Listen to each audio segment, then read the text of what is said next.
Baked crust, cooked to perfection every time. Savory sweet sauce that's made from our own secret recipe. Loaded with the perfect amount of fresh toppings and melty mozzarella cheese. It's the tradition that Nebraskans have come to love. From game day to every day. Valentino's. Taste the tradition. This is Lincoln's home for sports talk on the FM dial. Also online at theticketfm.com. On the internet, KNTK FM Firth, 93.7 The Ticket. Are you ready for a new opportunity? Check out Sandhills Global. Join a dynamic team where your skills are valued and your career can soar. We offer full-time positions with a 4.5-day work week, competitive pay, excellent benefits, and a positive work environment. From IT and marketing to sales and finance, we're looking for talented individuals like you. Apply today at sandhills.jobs and take the first step towards an exciting future. That's sandhills.jobs. Don't wait, apply now. Advanced Medical Imaging is the largest radiology group in Nebraska, located in Lincoln at 7601 Pioneers Boulevard. At Advanced Medical Imaging, they utilize state-of-the-art technology and blend it together with their compassionate, skilled team to guide you through every step. Whether it's an MRI, CT scan, or X-ray, their precise diagnostics help your doctor deliver the best care plan for you. Choose clarity and comfort in your life by choosing Advanced Medical Imaging, located at 7601 Pioneers Boulevard and online at amimaging.com. This is the Adam Carriker Show. Position right of the quarterback, out of the shotgun, 1st and 20. Jailbreak screen in the air. It is tipped. It is intercepted by Carriker at the Missouri 21-yard line. Live from the heart of Lincoln, America, 8-year NFL vet and All-American defensive lineman Adam Carriker. Shotgun snap to Everett. He's got the left arm going, and now he's got a whole lot of Adam Carriker who rips him down inside the 25-yard line. On 93.7 The Ticket and theticketfm.com. Here is your host, Adam Carriker. I feel bad for my wife. She is stuck in a never-ending war between I married the man of my dreams and I can't believe I signed up for this crap. Here's another one for you. If you're married and or you got kids, it just lands a little different. After parenting, I think I will become a hostage negotiator. Seems less stressful. You're not married, you don't have kids. Does that land with you at all, though? I mean, it's funny. It's definitely funny. There's a lot of truth in there. Can't say I relate to it.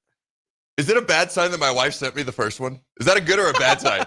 That's a good sign. I think it's a good sign because we can be open and honest with each other. All right. And I laughed when she sent it to me and I opened it up in the text. And then she's like, I got another one for you if you like that. And that was the one about the kids. So here's another one I saw.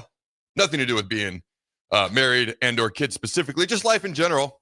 Common sense is not a gift. It's a punishment because you have to deal with everyone who doesn't have it.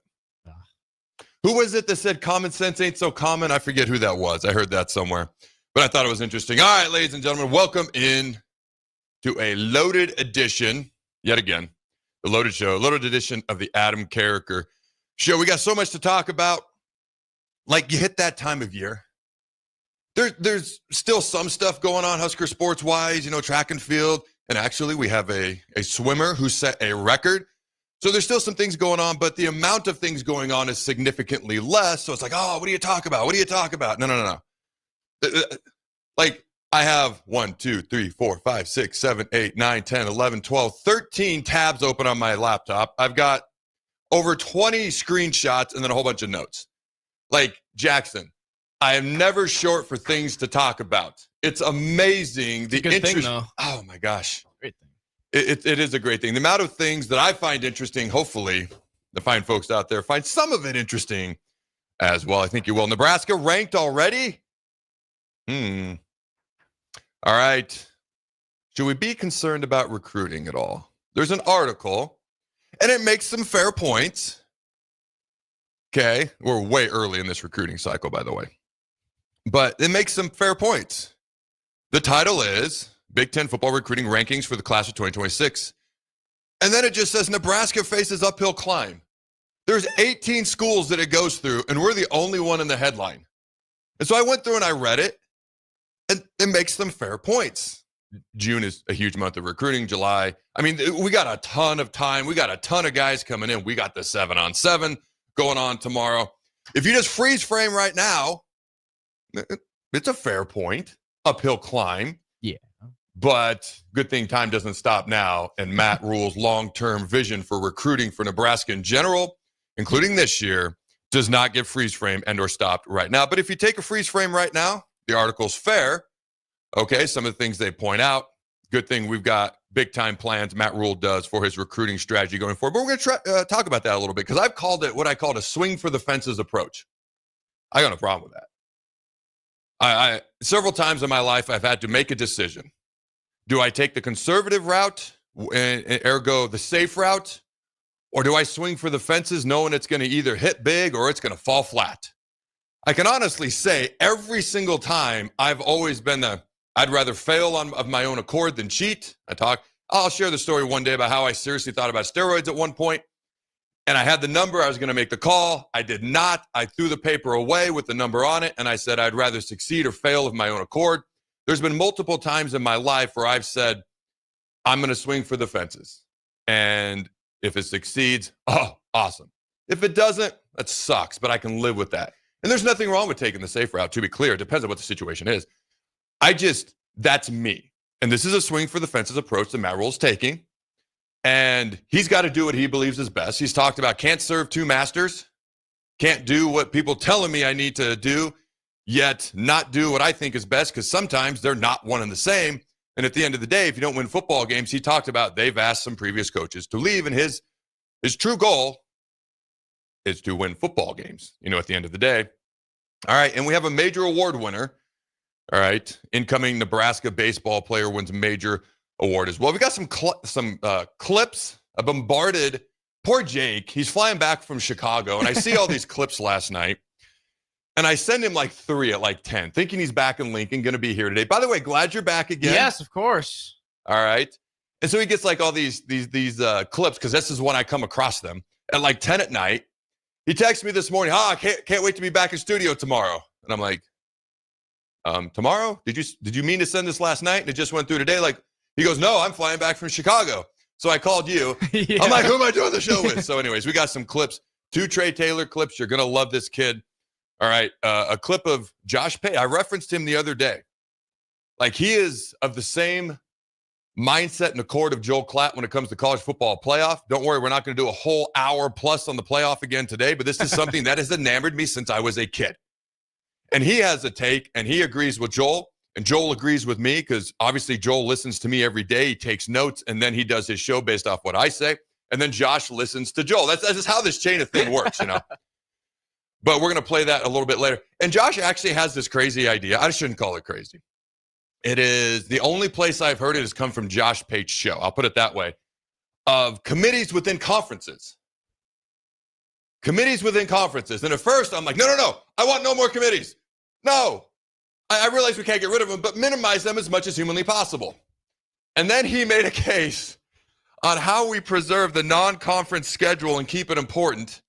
Because right now, if you go by just wins and losses within your conference, and you got these playing games, if this is what happens, and we have no idea what's really going to happen or actually going to happen, okay, past 2026, we know the 2026 college football playoff format. Beyond that, we know nothing. Absolutely nothing, for sure.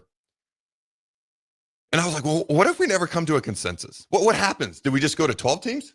Do we just stay at 12 teams? No, what would happen is SEC, Big Ten would say, we tried, sayonara, see you later. We're going to take our ball, go over here, and just try to take over the world of college sports, starting with college football. But his idea, I'm getting ahead of myself with this, but a little precursor here. His idea was to preserve the non-conference games instead of going straight by wins and losses within your conference. And this is also based on the fact that conferences, strength of schedules within conferences with these gargantuan sizes of these conferences now, they're so drastically different. One school can legit play 5 ranked teams or more within their conference schedule. Another school might play 2. By the way, I just referenced Texas and Florida's SEC schedules from last year. And so then it skews. You aren't exactly what your record says you are, because you played a much tougher schedule or a much weaker one. And so his idea was to have a committee for each conference, which would then evaluate and rank just their conference. For the SEC, the 1 through 6 teams, okay, the 2 teams at the top, the 3 through 6, as opposed to just going straight by win-loss record. And at first, I wanted to throw up because I agreed with everything Josh was saying. And then he said that. And then it's been on the back of my mind, and I'm pondering. I need to let that one settle just a little bit. I need to let it settle and fester. But he has this idea that when I heard the word committee, I immediately shut down. Much like when I talk to my children, they're in trouble. They just shut down. Their eyes glaze over. I think I did that, and then I let it settle and fester just a smidge. I need more time with that, but I'm just throwing it out there. Because if you take the top 6 teams from the Big Ten, okay, the top 2 play for the conference title in my 14-team automatic qualifier playoff that I have preferred, which we probably won't get, most likely, because I'm not college football commissioner. That's the way it should be. But, and then you take 3 through 6, you got the playing games like we've talked about a million times. He says there should be a committee that determines 1, 2, 3, 4, 5, 6. The 2 teams in the conference championship game, 3 through 6, because he says that would put emphasis on your non-conference games. They would evaluate everything, and they would evaluate strength of schedule. And if you got a weak conference schedule compared to other teams within your conference, you'd have to play a tougher non-con. And then maybe Notre Dame USC would matter and wouldn't go away. And Nebraska would want to play Tennessee, and Tennessee would want to play whoever. I don't know. I'm just throwing that out there. I need to let it fester and melt a little bit more. I heard the C word committee and I shut down like my 6-year-old when they get in trouble, but I got to let it fester. What's your initial reaction to that? Again, we got so much to get into today. This has been quite the lead-in to begin with. But what's your initial reaction to committees within conferences? At least you take conference bias out of it. You get rid of that. Yeah. Because you're all in the same conference. I can't say I enjoy bringing in yet another committee, though. I know. It's just making college football corporate. And I don't like that. I don't like the idea of college football being this corporate place that they can decide who. Realistically, there's going to be a world where they decide who's in the playoff based off of who they think should be in the playoff and who's going to make the most money. Like, we're still going to see teams get gypped out of getting into the playoffs. It's going to happen all the time. So the only reason I'm letting it fester and I haven't just completely shut it down is this just within your conference. So you don't have conference bias. I guess, yeah, that's true. So it's just within your conference. But then do you get brand bias? Like, does Ohio State get the benefit of the doubt over Nebraska if everything else is created equal? I don't know. I got to let it fester. Anyways, you got any other thoughts on that? That was kind of my thought with it is like, what if they kind of give the upper hand to a bigger school like Ohio State when like a school like Illinois would probably be an upcoming playoff team I think would be deserving. But in that type of committee or format of college football playoff, I could totally see them not making the playoff. But I mean, they have such a good schedule this year to make it. So we'll see. So is that a way of saying easy schedule, which would therefore give them advantage over someone with a tougher schedule? Potentially. In the same conference? Potentially. See, that's why I glazed over, but I didn't completely shut down the committee within the conference. I hear the C word and I want to just scream. But I got to keep an open mind to this because he originally brought that up, Josh did, when it comes to how do we preserve the emphasis on non-conference games. So if we didn't do the committee within the conferences, how would you then preserve the importance of the non-conference games then? Yeah. You got any ideas for that? I don't. To me, it comes down to how we seed the playoff then. When we see, once you're in by automatically qualifying, to me, then the seeding has to be largely based on your strength of schedule, which would then emphasize the non-conference more. Does that make sense? Yes. So you have to let it fester as well. Let it fester. I gotta let it sink in. I gotta let it sink in. I think I can speak for Jackson when I say this. We both initially, I don't want to say hate, really dislike this idea. There we go. But we don't completely want to throw it out. We want to let it fester. If people have thoughts, go ahead and text in on the text line. All right, but in the meantime, and we'll get to the clip where Josh actually, that's not even what his clip is about. His clip is about the playoff format that he thinks we should have, which, by the way, is the same as Joel. It's the same as me, to be honest with you. All three of us have the same exact thing. And I thought Josh made a great point. This isn't about what playoff format is best in some people's minds. It's about how it's been presented. The automatic qualifier part, I think, is what people don't like. They don't like the automatic qualifier part. And if you just phrased it differently, we're going to earn it on the field. You're going to win it on the field, earn your way into the playoff on the field. I think it's the automatic qualifier, like you're handed something. I think it turns people off, which I get, especially with what just happened last year, Arizona State, Boise State getting the bye. I understand that. The other thing he points out is it's for the conference, no school is guaranteed anything. So the Big Ten might get 4 teams automatically in the 4-4-2-2-1-1 model, but Ohio State's not guaranteed anything. Michigan's not guaranteed anything. Nebraska's not guaranteed anything. It's the conference. So no specific school is guaranteed anything. In fact, I would argue you have to win more games and do more things on the field, which actually might make it harder for some of these schools who otherwise might get the benefit of the doubt because of their name brand recognition, also known as just their brand. We'll get to that. We'll get to Josh's clip later. I want to start off the top. Do you have those Trey Taylor clips ready? Yes, I got both of them up here. Both of them. Let's start with the one he's talking. So I had a conversation with Trey. Mm-hmm. He's talking about his relationship with Dylan, but mostly what he's learning from Dylan Raiola in clip 1. And then we'll get to clip 2 here in a bit. But he's talking about just how bright the future is at Nebraska, and he thinks people don't even realize it in his opinion. So go ahead and roll that first clip. That's the one with him by himself, yeah? So technically, I'm talking with him on both, but the one we just completely cut me out because I'm not important. He is. Yeah, the first one, I believe, is just him. There we go. All right. Shoot, my job is to take over where Dylan leaves. And really just, learn from him. That's what I'm doing right now. Learning from him, seeing how he takes control of the offense or the team and be a leader and, take over where he ends. And to be honest, try my best to surpass him. I mean, your goal is always to try and be better than the person in front of you.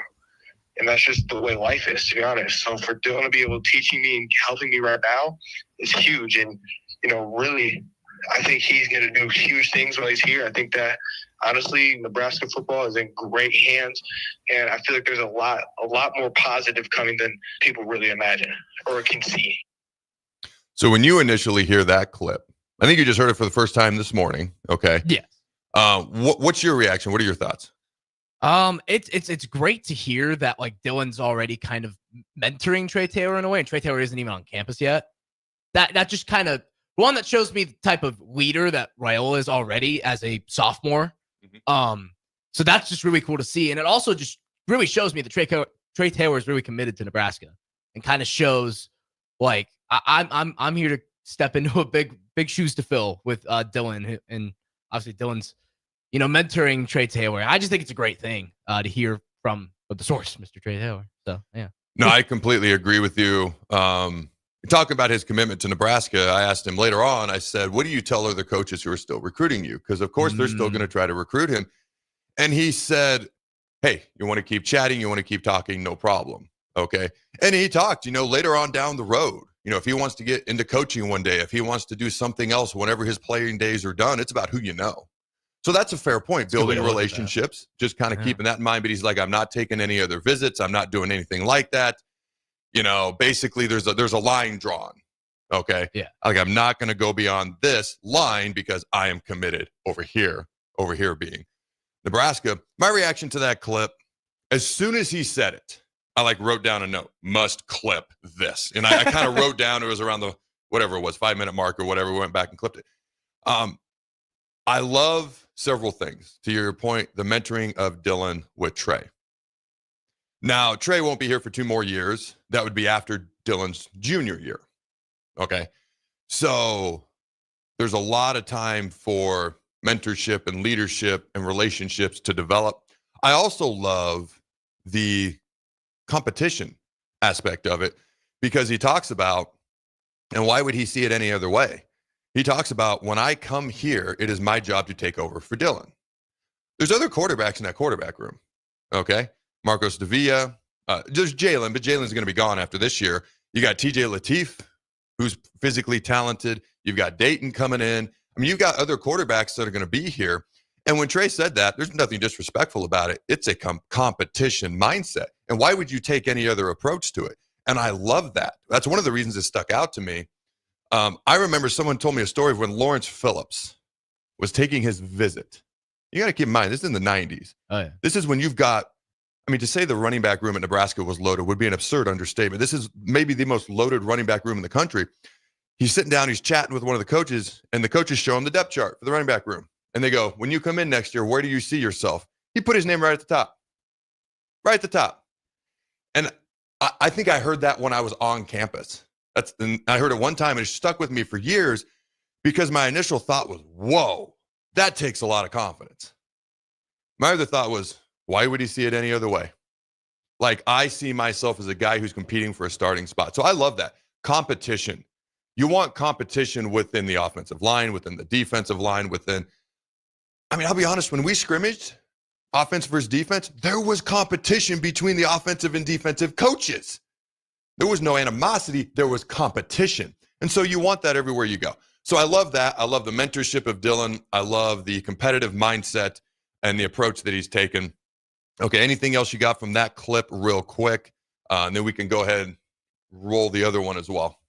Yeah, no, it's just fantastic to hear that coming from Trey Taylor. Really nothing much other than that. That's a great thing to hear. Okay, and if there's anything from the text line real quick? We got, would a point system work based on records like what the NSAA uses? So tougher non-cons would help. Within the conference, like to determine? Yeah, I think that's. So, okay, we'll play. I want to address that actually. We'll play the second Trey Taylor clip after this break that we're going to take in about 5 minutes. I have no problem with that. You look at, and I've seen this thing online. I actually got it screenshotted, but like Premier League soccer. All right, they have like their Premier League, and you can get relegated, you can get promoted. If you're in the bottom three, you go down. If you're in the top three, you go up. And I've seen there's been like 16 to 20 teams that they have in this top Premier League. Nebraska's not in it, by the way, in these graphics that I've seen, but it's like Alabama, Georgia, Michigan, Ohio State, and like almost like this should be a conference. This is not getting serious traction, as far as what may actually happen in the near future at any point, but it's just kind of fun things I've seen online multiple times now.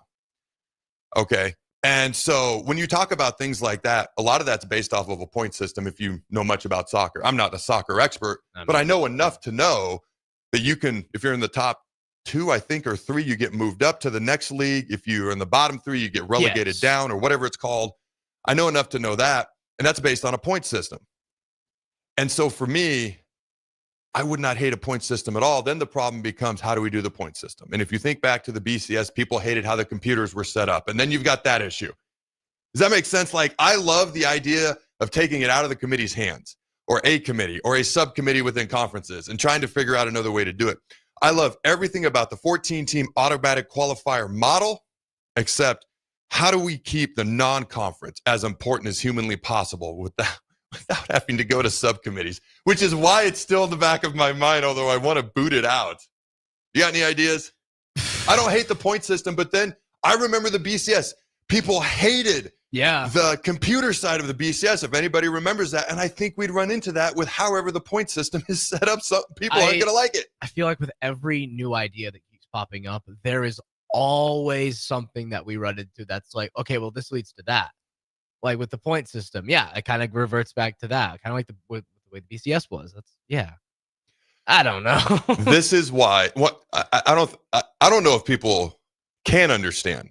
When I tell you, ever since I was about 7 or 8 years old, I started really understanding what was going on when my dad would just sit there and watch college football all day on Saturdays, and Nebraska football was a religion. Like, when I tell you what I could get away with Sunday through Friday was severely determined by what happened on Saturday, that's an understatement. Like, if Nebraska won, which happened most of the time, I could get away with quite a few things. If they lost, I was walking on, already destroyed and broken eggshells. I wasn't walking on eggshells. They were already destroyed and broken. I knew I had to be good Sunday through Friday. All right. But around the age, I think it was 94. It was 94 when I kind of started, like, things started clicking for me. Maybe 90. No, I was 94. The first big game, I remember watching all these games with my dad, the Orange Bowls and Georgia Tech and the Citrus Bowl and Florida State 92 Orange Bowl. The first game I really remember intricate details of was 93. I was 9 years old, Nebraska playing Florida State. And then 94 is really the first time I was like, all right, I understand. I'm paying attention. And I'm like, why don't we have a better way of finding a national title? And it intrigued me to no end that Penn State was undefeated, Nebraska was undefeated. And if you looked at the strength of schedules, Nebraska deserved to be the champion, but Penn State deserved a chance to play us and lose. I'm just saying. And I'm like, why is there not a system set up this way? So ever since then, I've been enamored by trying to find a system that optimizes the regular season, some sort of a playoff, then conference championship games rolled around in 92, Alabama, Florida, SEC title game, then the Big 12 in 96. How do we optimize that? How do we do all of this and find an actual true national champion every year? So it's interesting to me because even last year with the playoff, I randomly came across this. Of course, it was posted by an Ohio State site, but if you look at it, it was still true. Ohio State's our national champions. As we know, didn't even win their rivalry game, didn't even win their conference championship, and finished fourth for the love of all that's holy in their own conference.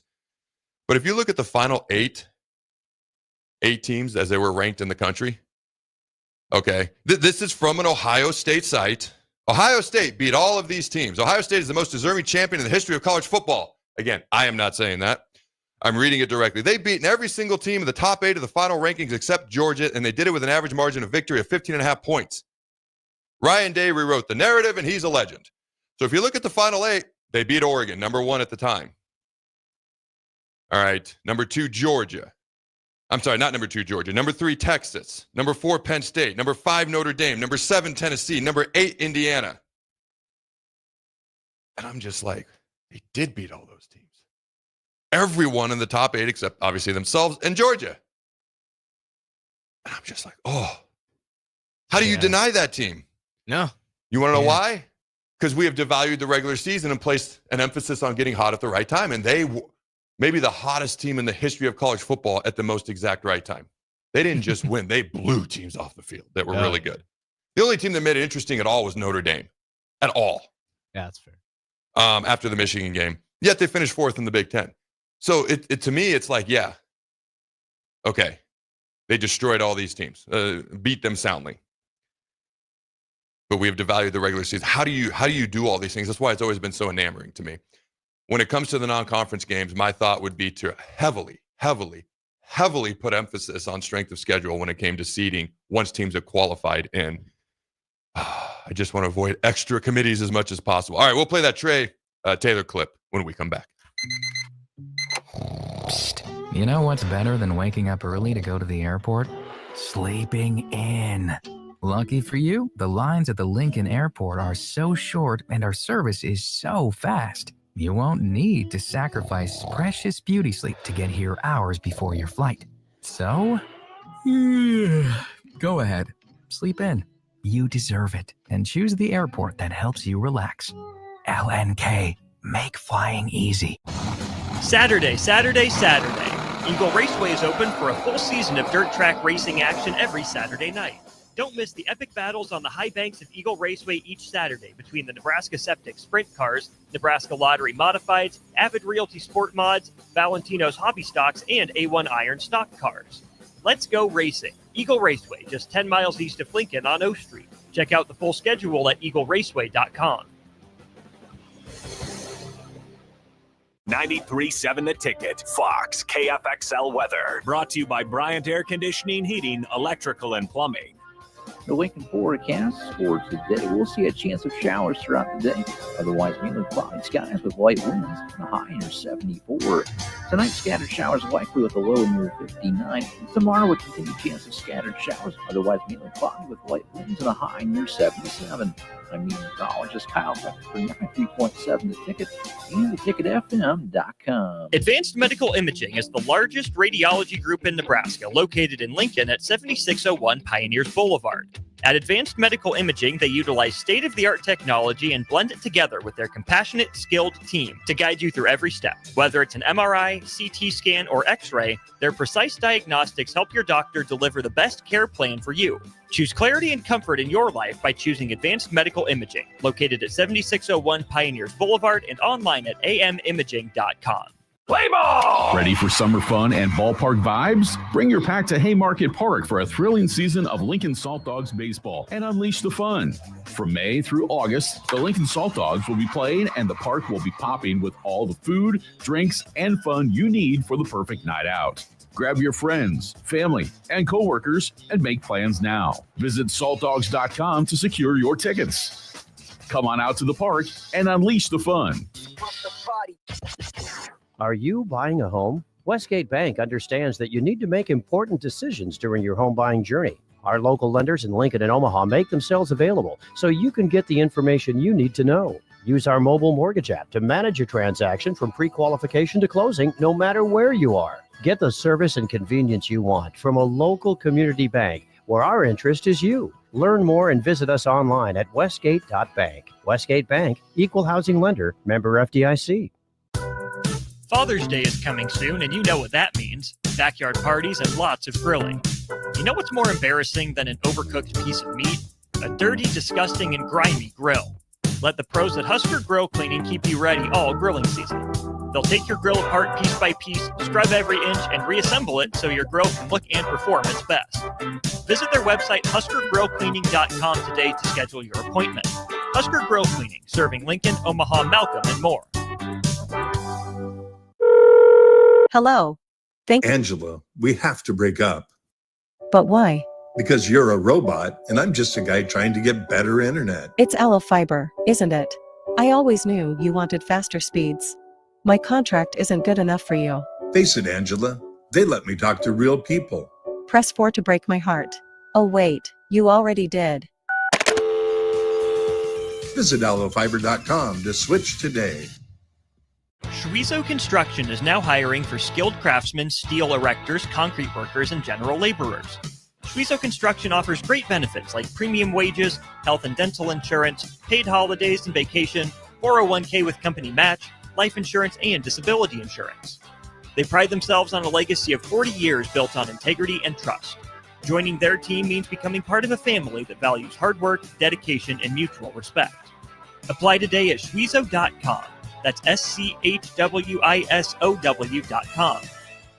Are you looking to upgrade or improve the garage door on your home? This is Cameron Hall of Doors Plus. At Doors Plus, we guarantee to offer a wide selection of options from 5 leading garage door manufacturers as we deliver a free estimate, exact measurements, and rapid installation with a 3 to 5 week time frame. When you choose Doors Plus for your residential garage door needs, you'll work with our experienced technicians and be ensured that your new door seamlessly complements your home. Give us a call at 402-590-5800 or visit us online at DoorsPlusLLC.com.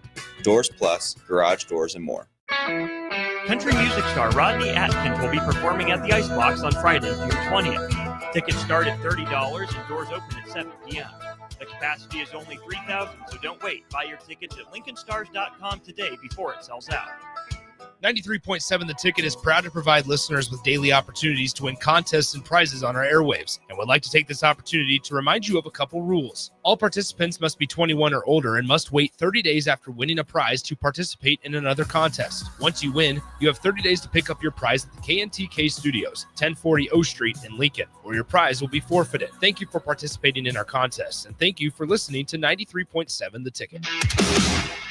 This is the Adam Carriker Show on 93.7 The Ticket and theticketfm.com.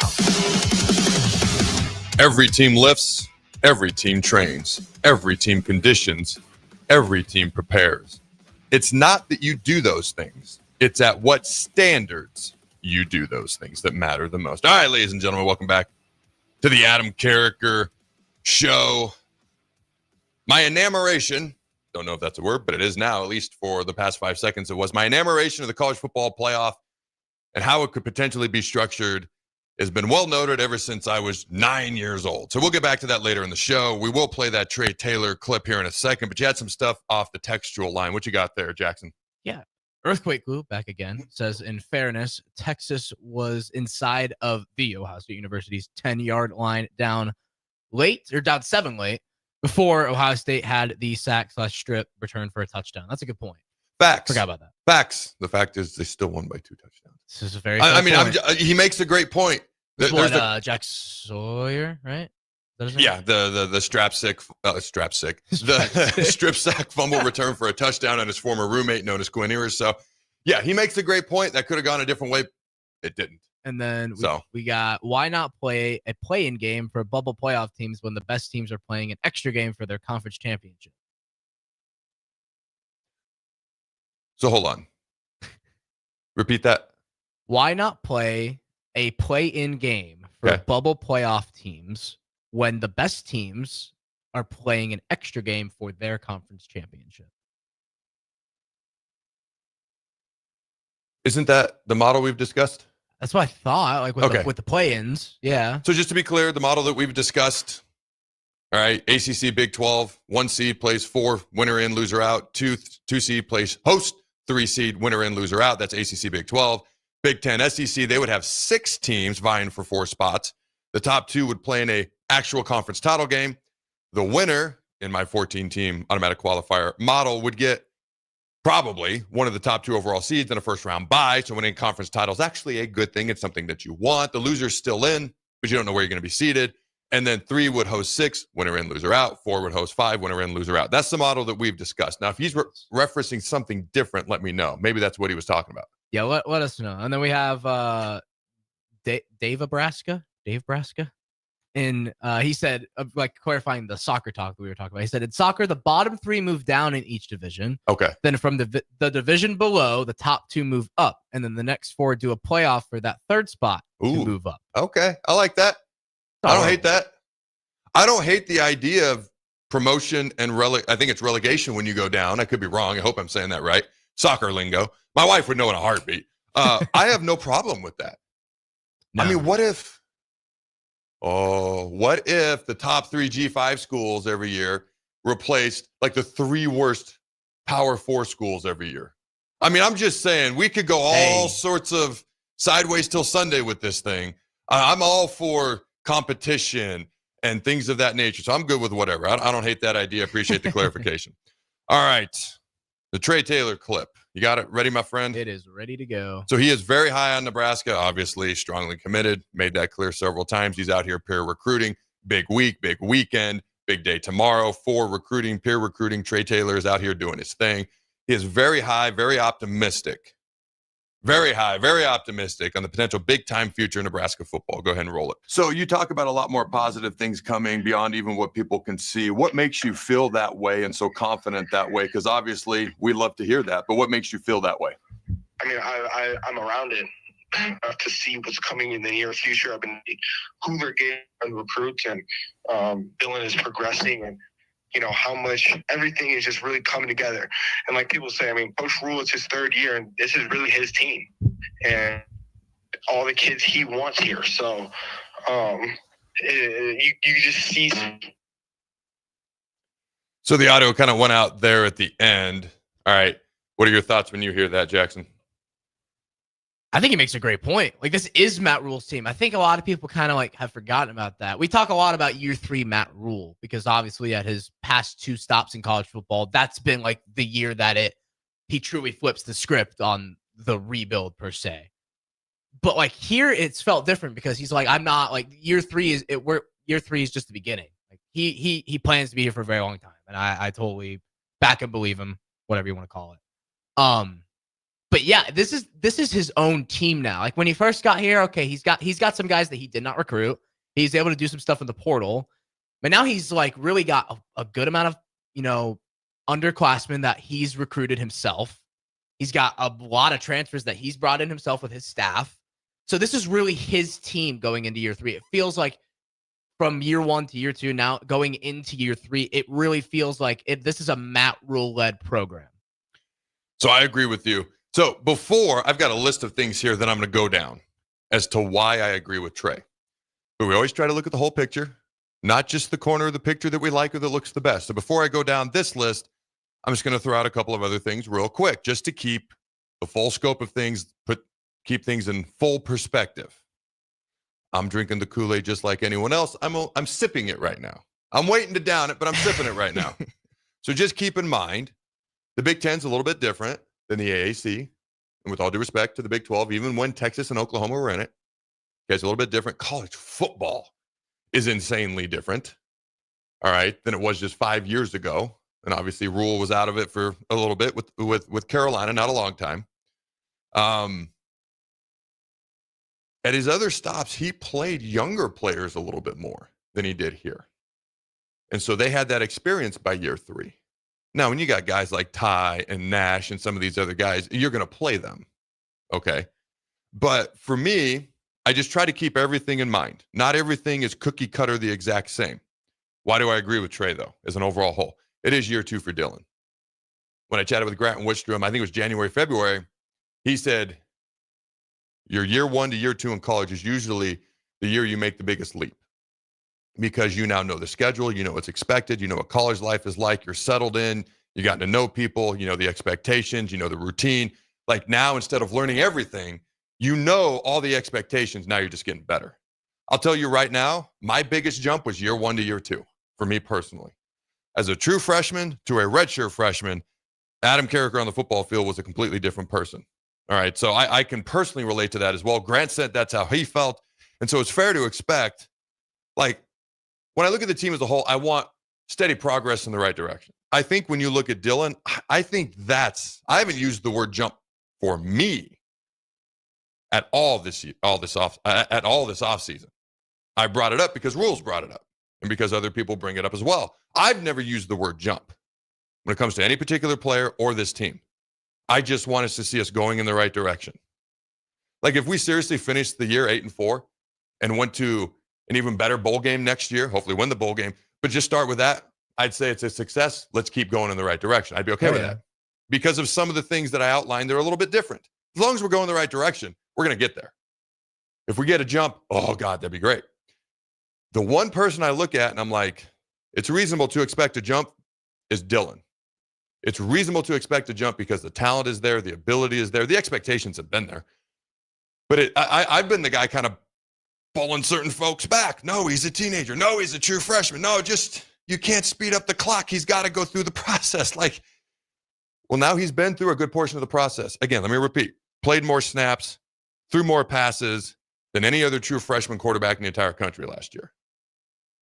He has as much or more experience than any other freshman player coming back as a sophomore in the country now. So it is fair to expect a jump. Now, am I saying All-American, Heisman? No, I'm not. We'll talk about that a year from now. For now, I do think it's fair to expect a year 1 to year 2 noticeable increase in effectiveness and play from Dylan. You look at year 3 under Rule. I mean, he consistently, in his first year, he's always under 500.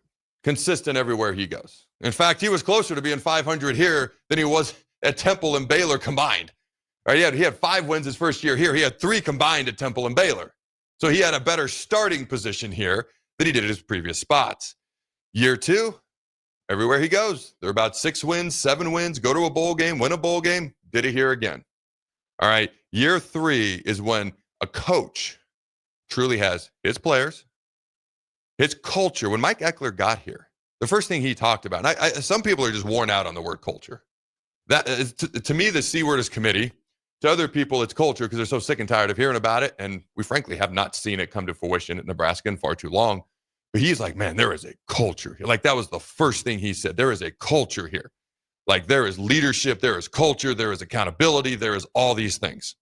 He said it completely unprompted, by the way.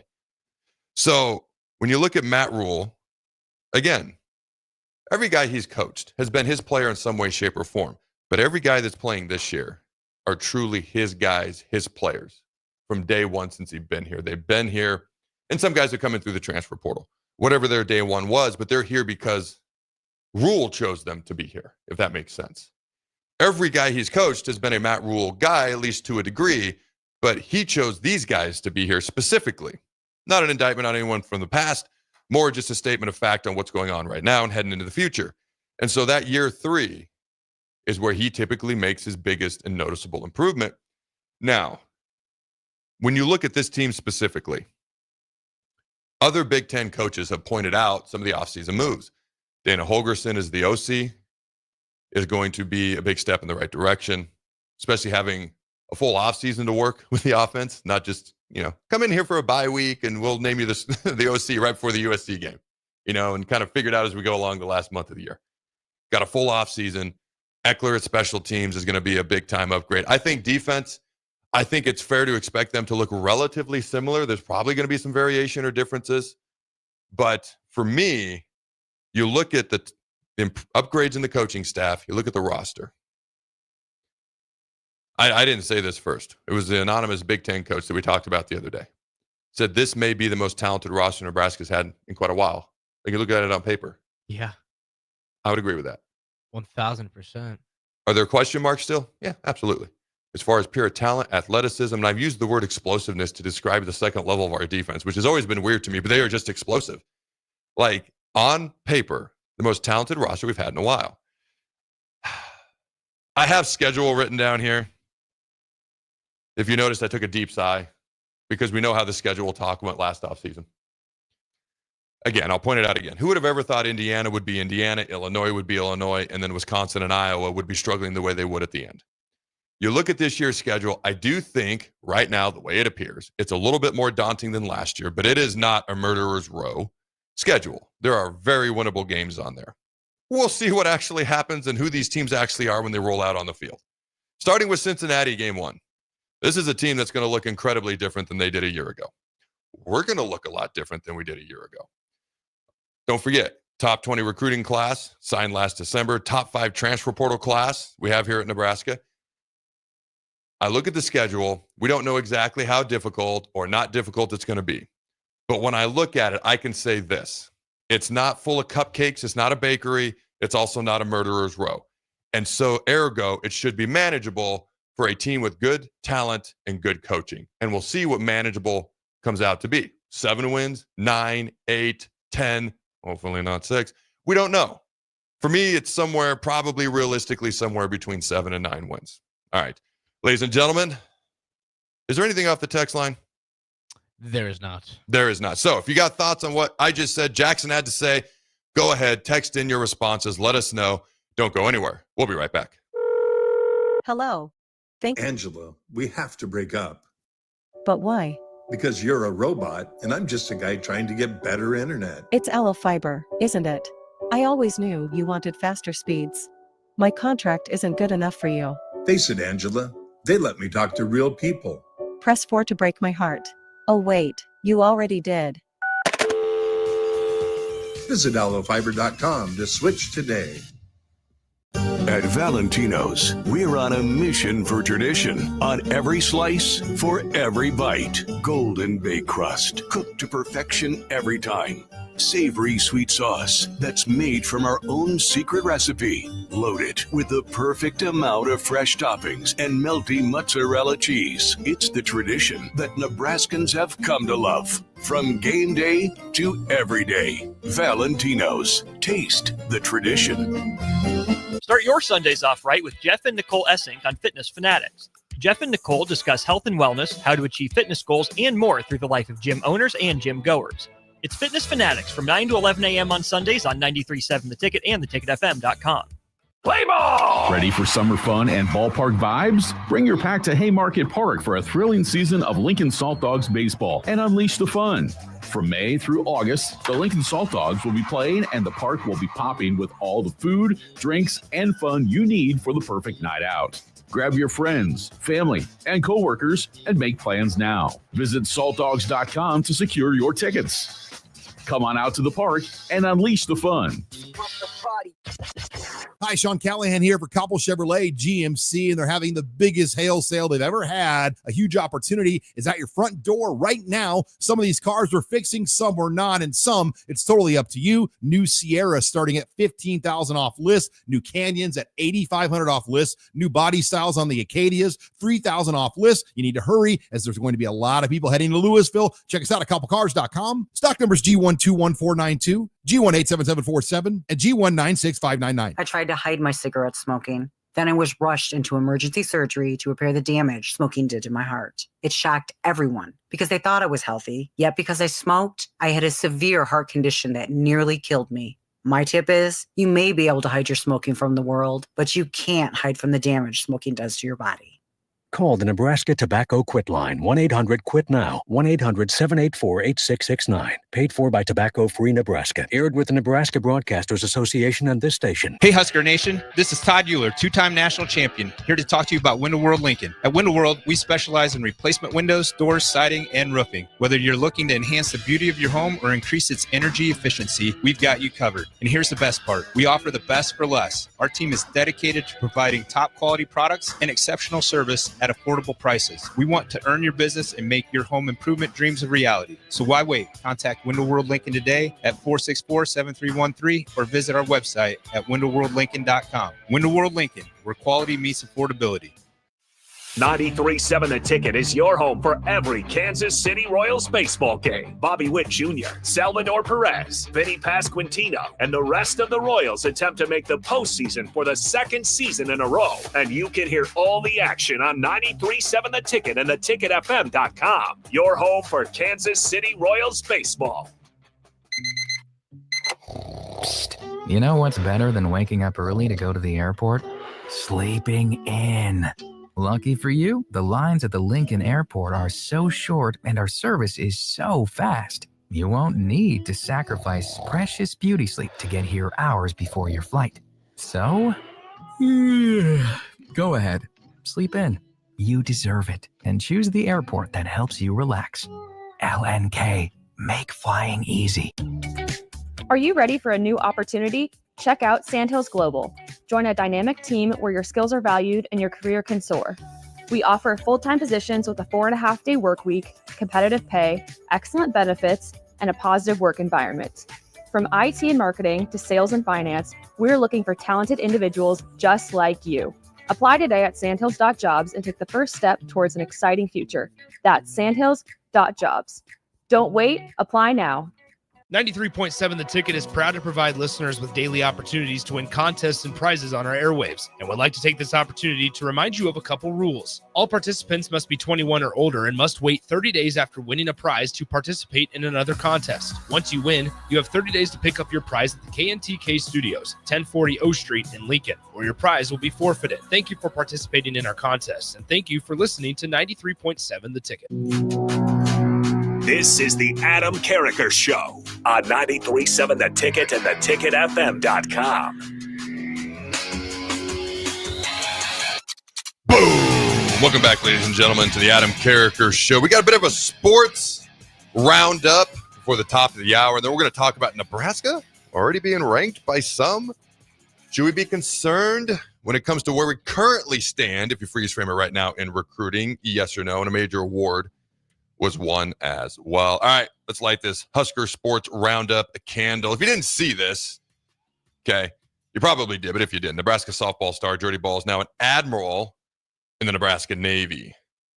Admirals are individuals who have made significant contributions to the state and warrant recognition as determined by the governor.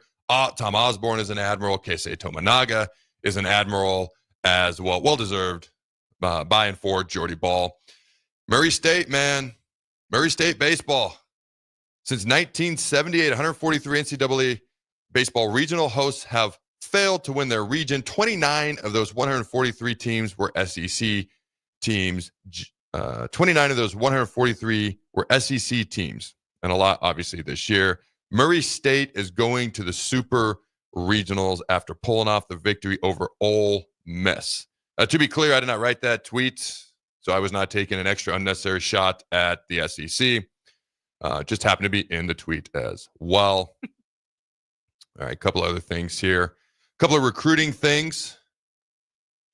5-star edge rusher, Xavion Haynes, has narrowed his schools down to 4, and he's making a big-time announcement tomorrow as to where he's going to commit. The 4 schools are Georgia, Florida State, North Carolina, and Nebraska. By the way, June 5th is today. He's going to do that at 2:30. I mean, the last piece of information that I was told is that North Carolina appears to be the front runner. They've also only been recruiting him for a couple of weeks, so who really knows what's going to happen there. But Nebraska is in that mix. These are the types of conversations and announcements that hopefully go our way, but Matt Rule wants to be a part of. You got something quick? I just think it's great because, like, we used to never see Nebraska in the top, like in a top 4 where there's all those schools. I mean, North Carolina's like, I'm not trying to diminish North Carolina, but like that's whatever. But Georgia, that's whatever. That's whatever that is over there. It's Bill Belichick. But go ahead. It's Bill Belichick. But there's a lot more we can say about that. But I'll leave it there. But yeah, but it's going to be in the conversation, even if I know that kid's probably not going to commit to Nebraska. Like, it's still cool to be named in his Final Four, and he's one of the top guys in the country at his position. Like I was looking at the list of guys that are here this weekend, and I was just like, my jaw was like on the floor. I was like, I feel like we're just, it's at a high, I say this almost every day, like on the show. Nebraska's recruiting at a higher level than I've ever seen it. And it is so awesome to be like able to watch. So yeah. All right. I just got a text. Andy Jurassic just texted me. The 5-star who's going to announce is from North Carolina. So maybe that's a part of the reason why. There you go. Yeah. They're a front runner. That's like the kid from Maryland too. Yep. Who committed to Maryland. So we'll see what happens. Maybe Nebraska gets him. We'll see what happens. All right. 2027 Crowley, Texas 4-star wide receiver Antavius Ellis was originally scheduled to visit Nebraska starting yesterday on Wednesday, June 4th. Be here June 4th and 5th. Logistics didn't quite work out. He's at Baylor. All right. Ellis did say he still plans to come up and get up to Nebraska this month, but he had to set the June 4th date in order to be in town with 2027 4-star quarterback Trey Taylor, who's in Lincoln through this upcoming weekend. All right, they will have an update in the future. Nebraska will push for a game day visit this fall. If you see the picture of Antavius, I mean, the dude looks legit. Yeah, he's good friends with Trey. Yeah, so hopefully we can get some progress there. Hopefully he ends up coming to Nebraska. All right. Let's see. We got about a minute or two before we head to break, come back at the top of the hour. Kirby Smart says high school recruits are getting paid as much as $20,000 a month by Collective to uphold their commitments, and if they decommit, they're asked to return the compensation. Interesting. So that's how you keep people from decommitting. Yeah, and then you don't get a Caden Proctor situation from Iowa to Alabama. Oh, wow. All right, last final random thing. An anonymous SEC coach said, and I quote, "The loss at Florida last year an example of why Lane Kiffin isn't considered an elite coach." End quote. What are your thoughts on something like that? Lane Kiffin? Not being elite. Elite. I mean, fair assumption. What has he done? What has he done in the past couple of years as Ole Miss's head coach to prove himself as elite besides recruiting well? He's recruited pretty well. Hasn't showed it on the field, to me anyways. I think he's a young coach who's going to learn a lot with a bright future. By the way, I like Lane Kiffin. I'm just No, I'm not looking at you because I disagree with you. I'm looking at you kind of processing my reaction as well. When I look at Lane, he's obviously a good coach. Look at what he did at Florida International. Yes. Look at what he's done at Ole Miss. It's not where they want to be, but it's not where they were either before he got there. You know, things weren't phenomenal at Rocky Top for a minute or USC or whatever. He's a young coach. To say he's not elite right now, I think is probably accurate. To say he's a good coach, I think is also accurate. Yes. Does he have the potential to be elite? 1,000%. Absolutely. But they're not wrong. They were huge favorites against Florida. Mm-hmm. That being said, Florida was 6-6 at the end of the regular season, and I think they played the NFC East in their schedule. So they were a much better team than their record. Again, you are not always what your record says you are in college football because there's too much disparity between strengths of schedules across the country. All right, ladies and gentlemen, when we come back, Nebraska ranked already? Are we struggling? Are there any concerns in recruiting based on where we're currently at? Don't go anywhere. We shall return. Make plans to attend the Nebraska Whiskey Carnival this Saturday at Sideshow Spirits in Lincoln. This unique one-day festival highlights Nebraska distilleries, local vendors, and chill music. A general admission ticket gets you a custom tasting glass and free samples from the distillery booths. Food trucks will be on site to sell food and snacks, and cigars will be available for purchase. Get your tickets today at SideshowSpirits.com. It's the Whiskey Carnival this Saturday from 3 to 6 p.m. at Sideshow Spirits at 16th and P. Gaina Trucking is hiring CDL Class A and B drivers. Their strong team culture makes it not a job, but a career. Gaina Trucking offers health, vision, and dental insurance, 401k with company match, an employee assistance program, and other bonus programs. Build a better career today with great team culture at Gaina Trucking. Learn more and apply today at GainaTrucking.com. With the Planet Fitness Black Card, you can bring a friend anytime and so much more when you join today. You heard that right. Conquer the stair climber with your partner in climb. Enjoy a post-workout recovery session in the hydro massage and do it all again with access to any of our 2,700 convenient locations. So, you coming? Get all the perks with the PF Black Card for $1 down and $24.99 a month. Hurry. You won't want to miss this exclusive offer. Deal ends June 13th. See club for details. It's never too late to start protecting your company's data from cyber attacks. Your customers put their trust in you to keep their information safe from online threats. Don't let them down. Partner with Hamilton Business Technologies to get real-time threat monitoring, advanced security protocols, and experts who monitor it all for you. We care about the success of your business and the communities you serve. Hamilton Business Technologies. Real people, real technology solutions. Connect with us at hamiltonisbusiness.com. What's better than supporting your favorite radio station and eating delicious Nebraska-made products? Smoking Gun Jerky of Nebraska wants to highlight you, the listener, on the 93.7 The Ticket Wall of Fame at the store. Stop by the store at 48th and R in Lincoln and see their huge variety of small batch gourmet jerky. Or if you're not in the area and want to try some, go to smokinggunjerky.com and enter code EARLY for 10% off your purchase. It's the ultimate low-calorie, high-protein snack at Smoking Gun Jerky of Nebraska. Start your Sundays off right with Jeff and Nicole Essink on Fitness Fanatics. Jeff and Nicole discuss health and wellness, how to achieve fitness goals, and more through the life of gym owners and gym goers. It's Fitness Fanatics from 9 to 11 a.m. on Sundays on 93.7 The Ticket and theticketfm.com.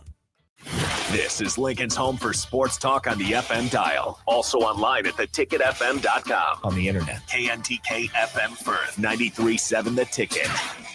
Rick Heyman here from Sauter Heyman Jewelers. I want to personally thank our great customers for voting us once again the best of Lincoln. At the same time, we're celebrating our 120th year in business in the great state of Nebraska. You can count on Sauter Heyman for the very best quality, value, and customer service. When it comes to your jewelry needs, visit us at South Point, Grand Island, and the Outlet in downtown Lincoln. Visit us today at sauterheyman.com, and thank you for your continued trust after all these years.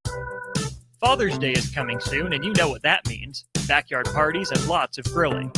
You know what's more embarrassing than an overcooked piece of meat? A dirty, disgusting, and grimy grill. Let the pros at Husker Grill Cleaning keep you ready all grilling season. They'll take your grill apart piece by piece, scrub every inch, and reassemble it so your grill can look and perform its best. Visit their website, huskergrillcleaning.com today to schedule your appointment. Husker Grill Cleaning, serving Lincoln, Omaha, Malcolm, and more. Have you been injured in an accident and don't know where to turn? You need an attorney you can trust to handle your case with professionalism and compassion. The attorneys at Liberty Law Group understand that a call to an attorney is a call for help. If you've been injured, we want to help you. Liberty Law's experienced attorneys are committed to the pursuit of justice for those injured. Call Liberty Law and find out how we can help you get the compensation you deserve. Call 877-42-LIBERTY. Call the trial attorneys you can trust. 877-42-LIBERTY. Wall to Wall Wine and Spirits is your place in North Lincoln to go for all your needs in wine, spirits, and beer. They also have a large variety of cigars in their walk-in humidor, and they have a top-notch walk-in, temperature-controlled high-end wine room. Plus, you can enjoy free samples from their tasting bar. There's only one place to go for all your needs for spirits and cigars. That's Wall to Wall Wine and Spirits on North 27th Street in Lincoln.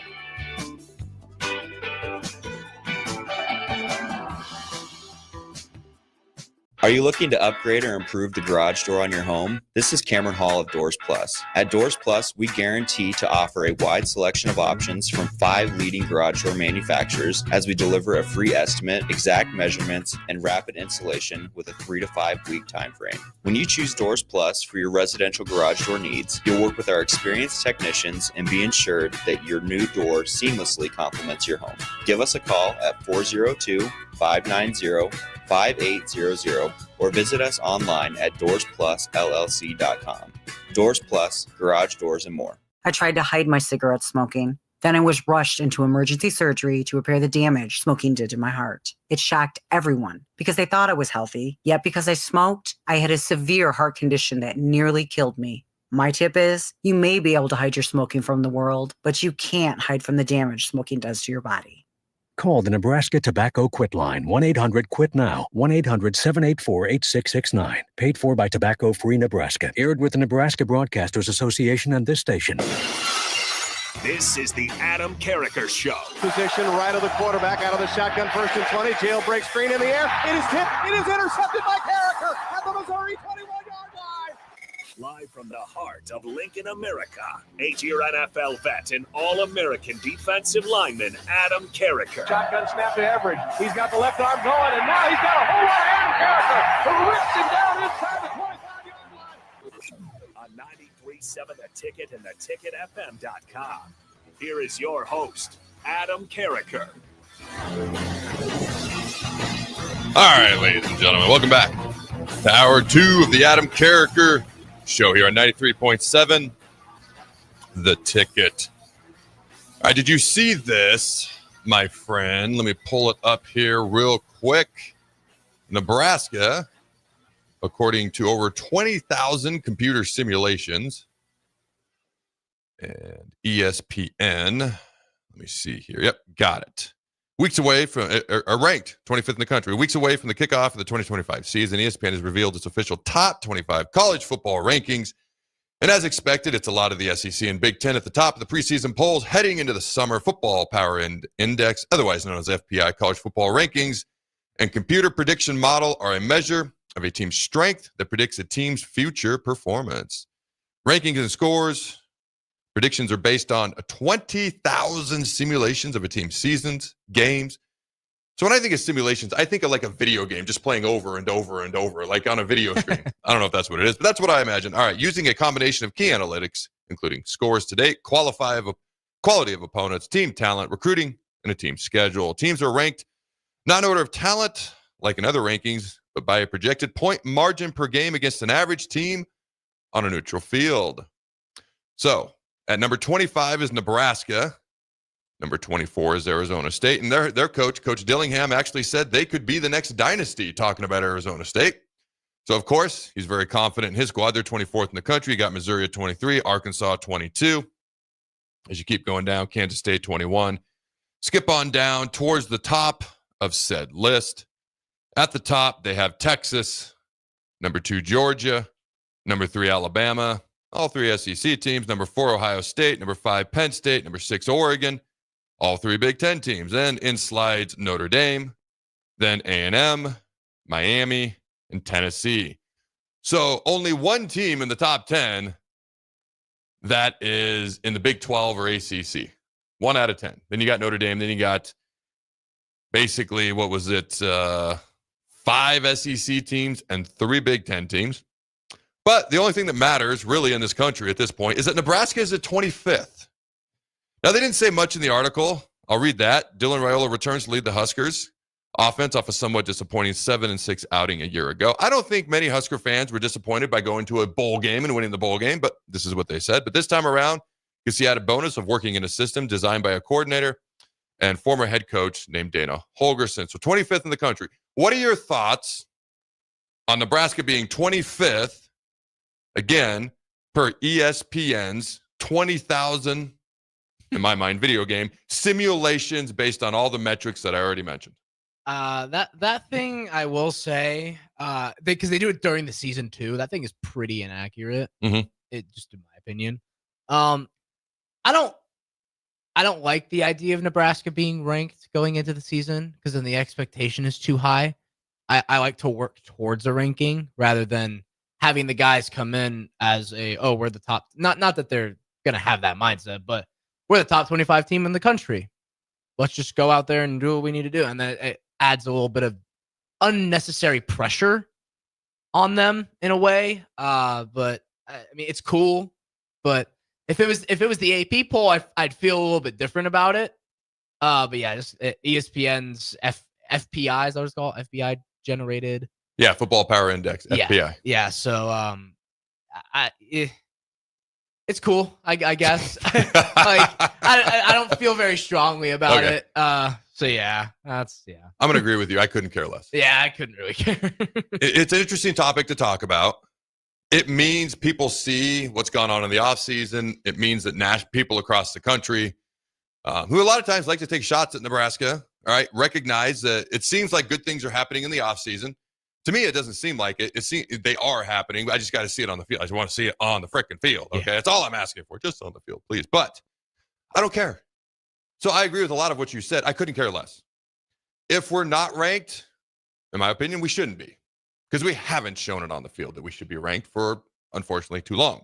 If we are ranked, I'm sipping the Kool-Aid like everyone else. I'm not chugging it yet, but I'm sipping it. It tastes good. I want to drink Kool-Aid in the offseason. It makes the offseason better. I want to. I have that bias that I want to, okay?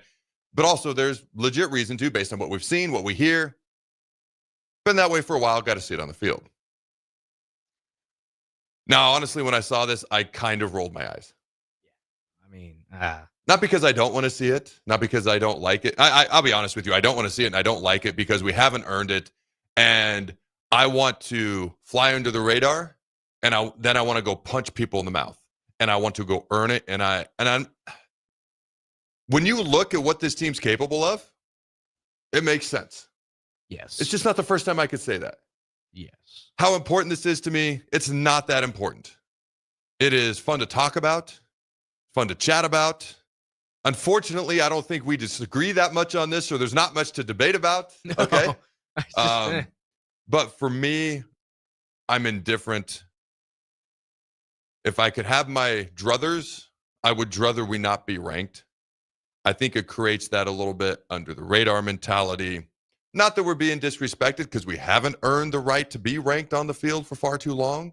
I mean, we were after the Colorado game for a little bit, okay? Yep. We were 5-1 mid-season last year, all right? But for me, I want that dog mentality. I want that we got to earn it. They're overlooking us a little bit. Anytime you're not ranked, even if you haven't been there for a while, it's a little bit of you feel dismissed or overlooked. Like, I want that. I just want to freaking earn it. I want to go punch people in the mouth. I want to punch Cincinnati in the mouth. I want to be 3-0. I want to take on Michigan. New 3:30 game time Saturday, Memorial Stadium rocking. I want them undefeated, which means they beat Oklahoma. And you and I were chatting during the break. I don't know if game day will be here, but by God, there's a good chance that both teams are undefeated. The game day's here. And then I want to perform well. Yeah, I want to win. I want to show them Wolverines. Yes. You voluntarily chose to suspend your coach. Yes. We're going to punch you in the mouth. You suspended your coach, probably starting a true freshman, chose to do it this way. That's what I want. Yeah. That's what I want. I'm trying to think of more to add. I don't have a whole lot more to add to Those that. things would pop up mid-season. I don't know if you've seen any of them mid-season, but they're like wildly inaccurate during the season. I agree. I'm just scrolling through the rest of the top 25. In the top 20, there are 4 teams that aren't in the Big Ten and SEC. They're all in the ACC and then Notre Dame. The Big 12 is nowhere to be found in this top 20. Oh, there's Kansas State at 21. Okay. Number 21, then Arkansas, then Missouri, then there's a Pac-12, Big 12 team. So 2 Big 12 teams. Yes, Arizona State. Yep. Yeah. 3 ACC teams, Notre Dame, and 18 Big 10 and SEC teams in this top 25 that we're looking at. 18. Then 3 ACC, 3 Big 12, Notre Dame. Bet you there's more SEC teams on there. So. There is. I didn't specifically count that, but just eyeballing it, they're absolutely like I'm scrolling back down. 23 is Missouri. Then you got Arkansas. You go to, and then you got USC. Then you got Florida. Then you got Michigan. You got Oklahoma. You got South Carolina. You got Auburn. You got Ole Miss. I mean, what a run of SEC teams. Then you got LSU. They finally get Clemson. There's like 6 straight SEC teams at one point. So, okay, you look at the college football top 25.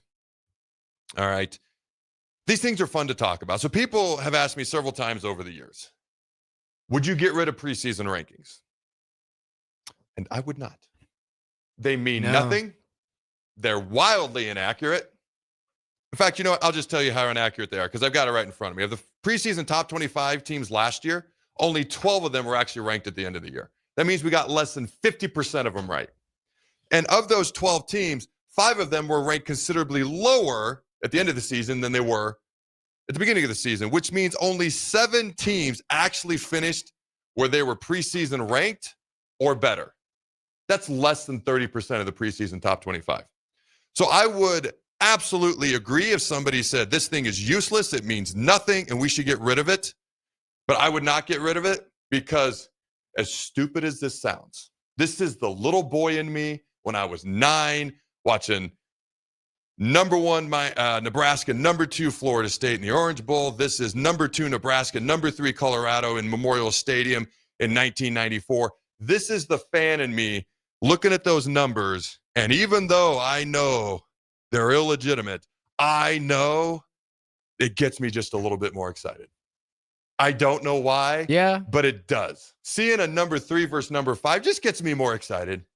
It's illogical. No, it's one. You don't have to agree with me. You look like you want to disagree with me. No, I just have a thought about go ahead. rankings. Go ahead.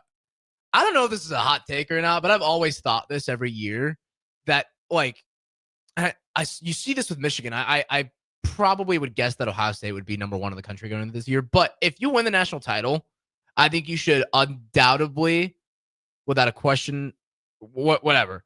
I think you should start the season at number 1. No. What? I think you should. People leave and you have brand new players. But I think if and you're question if you're on the mountaintop, you're on there until they knock you off. No, that's just I've always thought about preseason rankings. And I'm like, I know that's probably not, the very hottest take, but I've always, if you get on the mountaintop, you have to be knocked off. It's already not legitimate. Why predetermine more non-legitimacy? Like, I think the preseason rankings should just be in the order that people finished out. So like going into this, it'd be like Ohio State, Notre Dame. Obviously, the teams change. I know that. But I just think if that's just easier way to do it, because then it's like, no, there's no arguments. Okay, we're going into this year the way it looked last year, and obviously it's going to change. Let's see how it is at the end of the year. So first of all, I love your honesty. We don't disagree enough, to be honest with you, because then you can debate things.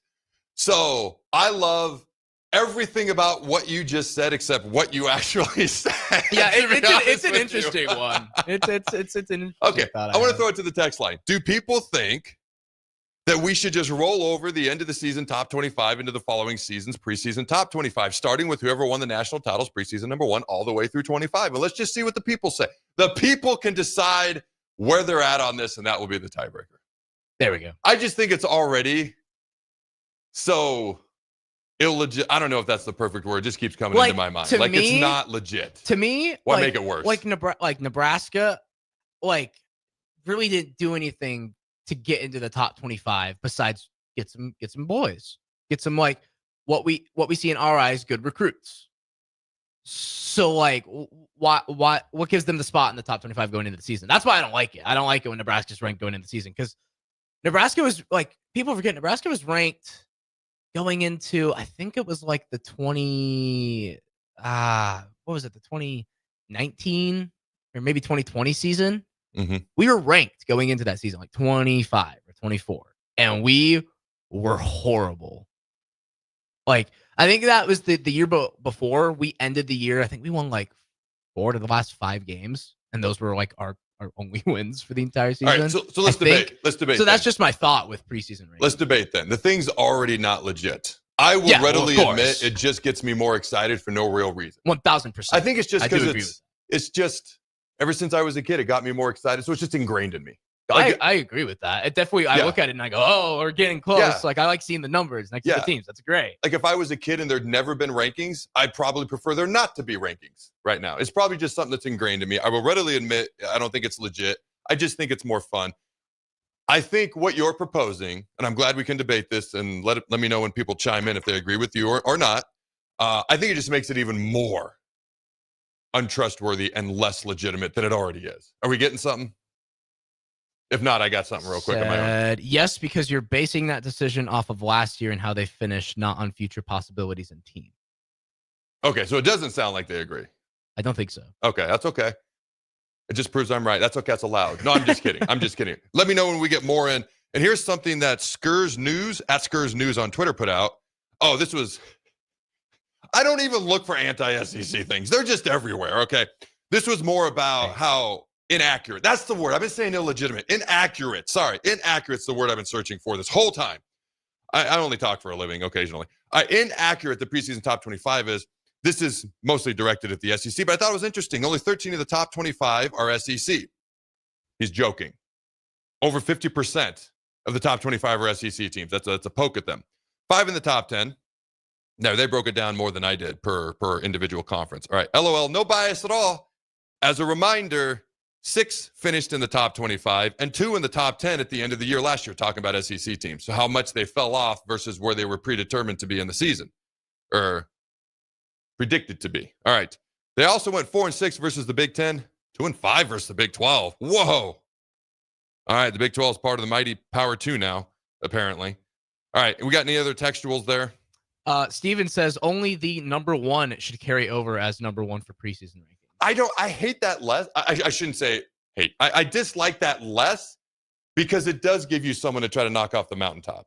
Yeah, that was like that was my original thought, because I really started thinking this when going into last season, Michigan went from the #1 national championship team to they were the mid-20s. And listen, that's where they ended up finishing. So it actually ended up being kind of accurate. I don't even think they were ranked, but they weren't. But they were a pretty solid football team. They beat the national champions and they beat Alabama. So solid football team. But I just think if you win the national title, I just think it's disrespectful to throw even though it's a reasonable expectation to believe, okay, Michigan's probably not going to come back this year and win a national title. I thought that was totally fair. Mm-hmm. But I thought if you got all the way up there, you should at least be knocked off. Now I'm not saying you get beat week 1 and they drop you from 1 to 3. Hey, if you get beat week 1 and it's not looking good, you got mollywopped by an unranked team and you're the #1 team in the country, yeah, you're getting dropped. But I just think if you win the national title, you should at least be given that respect going into next season. You're the defending champion. Because in the NFL, it's kind of like that. This season, I guarantee you the first power rankings that come out, it'll probably have the Eagles up at the top. That's just the way I see it, I guess. I don't know. No, I get it. Has anyone else chimed in? Oh, no. Those was the only two. All right. So a couple things real quick. As we look at the schedule going into next year, these were announced either a week or two ago. All right. We're going to play Cincinnati August 28th, 8 p.m. ESPN. That's going to be that's going to be fun. First game of the year, Arrowhead Stadium. And Cincinnati's technically a Power 4 team. Then you got Akron, the game that never was, hopefully shall be. Of course, it's at night, 6:30, September 6th. All right, then we play Houston Christian, 11 a.m. I'll just tell you right now as a player, did not like 11 a.m. games. Did not like night games. I didn't like getting up early, and I didn't like waiting around all day. The sweet spot was the afternoon games where I could sleep in, have a gigantic breakfast, go hit somebody in the mouth, get hit in the mouth, and then I had afterwards to go enjoy life. All right, then September 20th, Michigan. I said 3:30. That's Eastern time. 2:30 Central time. Minnesota. All right. The 17th of October, 7 p.m. And then Iowa, the 28th of November, 11 a.m. It was much later in the day, Black Friday last year. Can you confirm for me, is the 17th of November, is that a Friday? Real quick. I'm pretty sure that it is. Because I believe we go to Maryland on the 11th. Does that say it's a Monday? Hold on. It's a Thursday. It's a Thursday. 27th of November? I'm sorry, the 17th. I may have said 17th? Yeah. 17th is a Monday. Is that right? 17th. You know what? I'm crazy. October 17th. There we go. October 17th. Yeah, we're coordinated. October 17th is a Friday. So, Nebraska goes to Maryland, which is halfway across the country. Not 2 time zone changes like some of these West Coast teams have to deal with, okay? Halfway across the country and come back and then play at Minnesota on a short week that Friday night. Everybody has to deal with things like this. I just personally wish it wasn't specifically Minnesota, a team that we should, and my goodness, do we need to beat, but a team that just kind of had our number. That's going to be an interesting turnaround. It's a short week. You're coming off a long East Coast road trip. You're coming back and you're going to Minnesota on a short week.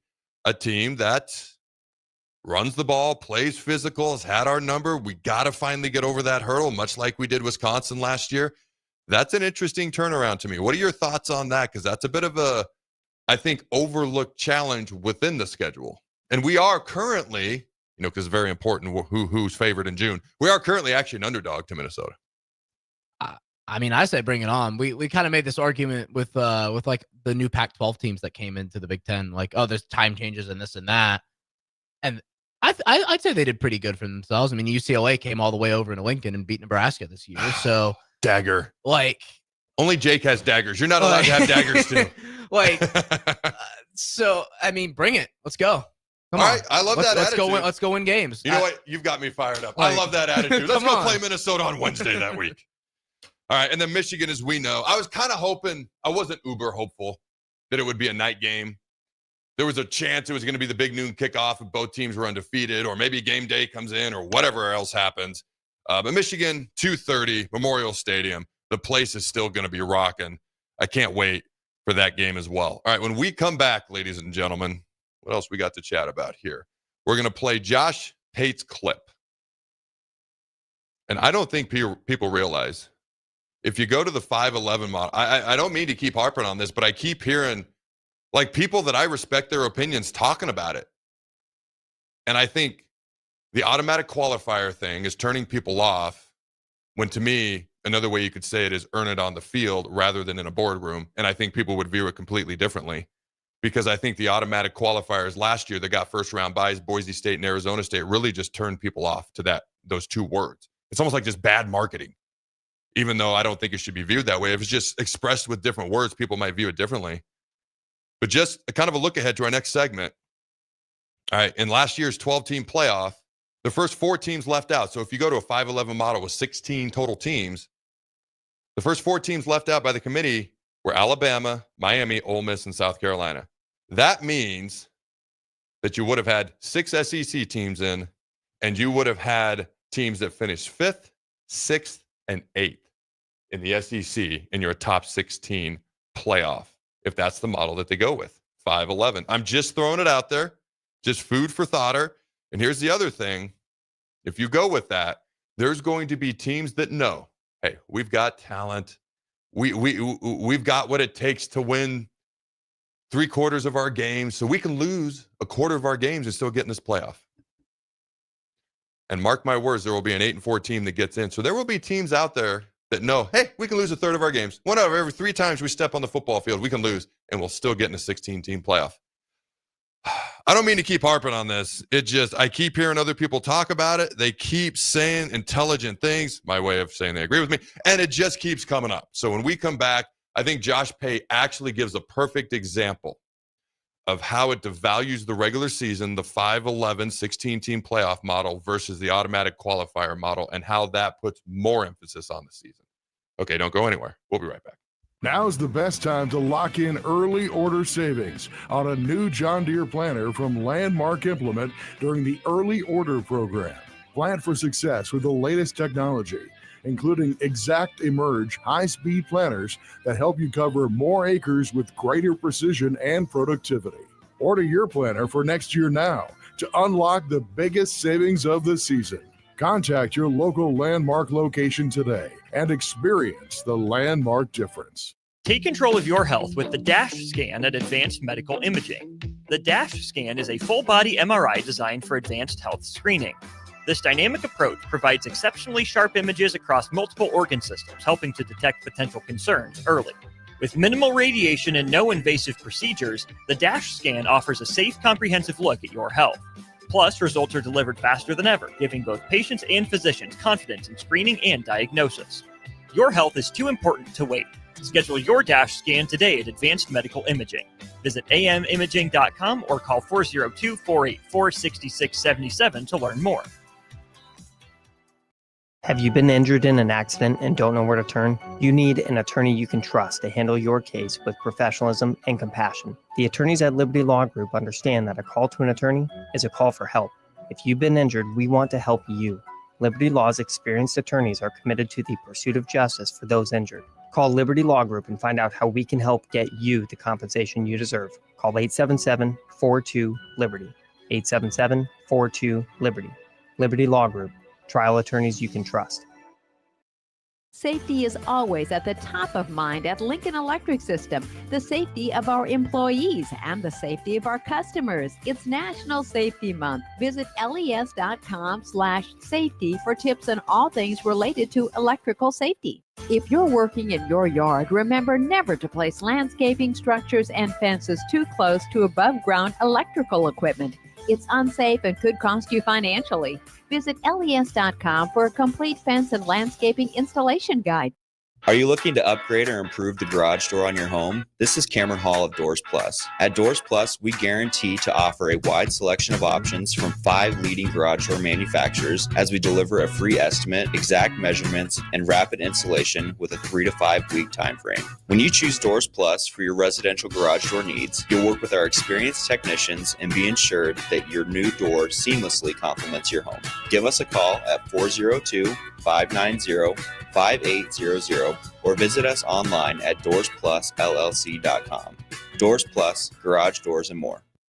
At Fairway Meat Market, you're family, and as part of the family, they want to save you money on your meat and groceries. Fairway has fresh cut meats, seafood, cheese, wine, and spirits, and a friendly staff that's always ready to help you find what you need. Stop by Fairway Meat Market today to plan your weekly meals in the Rockledge Square Shopping Center, just south of 84th and Van Dorn.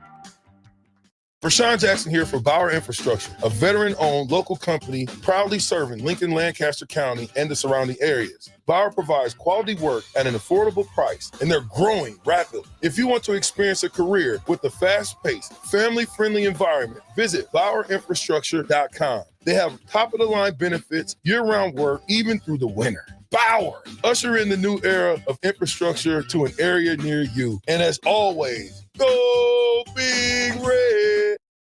At Farm Bureau Financial Services, we strive to provide you with the right coverages for all your insurance needs by taking the time to meet with you and review what coverages best fit your needs. So whether you're in the market for home, auto, farm, business, life, or a combination of any of these coverages, we can help with making sure you, your family, or your business have the right coverage based on your individual needs. If you would like to review your insurance needs, please contact Ben Spurt with Farm Bureau Financial Services at 402-217-9945 or through email at ben.spurt@fbfs.com. Ticket listeners know a dream team when they see one. At Applied Connective, we've been in the game for 20 years and have developed a team of world-class leaders in all things IT. From cybersecurity and Microsoft products to physical security, audio-video, infrastructure, business phone systems, and anything in between. We'll help you leverage technology to become your most secure, efficient, and profitable. Head to our website to check out real reviews and testimonials and sign up for a free tech consultation. We can show you where you might be vulnerable, inefficient, or overspending. It's a game changer, and it's totally free. Claim yours right now at appliedconnective.com. Muchachos has been serving Lincoln delicious pork, brisket, and chicken tacos for several years now, as well as hatchback nachos and more. Muchachos also brings you close to the taste buds of your favorite local college athletes with NIL deals like the B3 burrito for Bella Bay.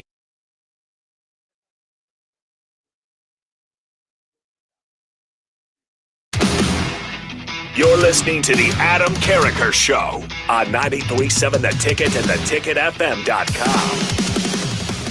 Greatness isn't reserved for the gifted. It's earned by the consistent. All right, Husker baseball commit Brody Gindra named Nebraska Gatorade Player of the Year. Nebraska baseball will wait another season before adding a Gatorade Player of the Year to the roster for the spring of 2027. Brody Gindra, a junior shortstop at Elkhorn South High School and Husker baseball commit, was named the 2025 Gatorade Player of the Year for the state of Nebraska. He finished his junior season batting .419 with 19 RBIs, 36 runs scored, and 12 stolen bases. The 6', 190-pound junior was also a right-handed pitcher for the Storm, going 5-1 on the mound with a 1.34 ridiculous ERA and 51 strikeouts in 47 innings. Gindra was really good on the mound and at the plate against us. He's the best player in the state, Creighton Prep baseball coach Pat Mooney said in the Gatorade press conference. All right.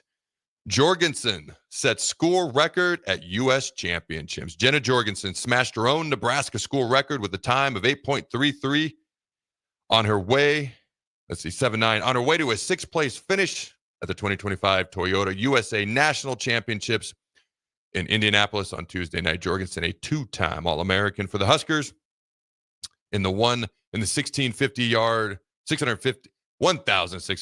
freestyle relay. Easy for me to say it. The past two NCAA championships continued to slash time in her distance freestyle events. The senior-to-be from Aberdeen, South Dakota, swam head-to-head with world record holder Katie Ledecky in the fastest heat of the 800 free at the U.S. Championships. Ledecky cruised to a victory in the event with a time of 8:05.76, which was more than a second off her own world record pace set just a month ago. All right. got some Huskers setting records, doing some big things. You ever done any competitive swimming there, Jackson? I did. I used to be on the swim team when I was a kid. Really? Yes. What's that like?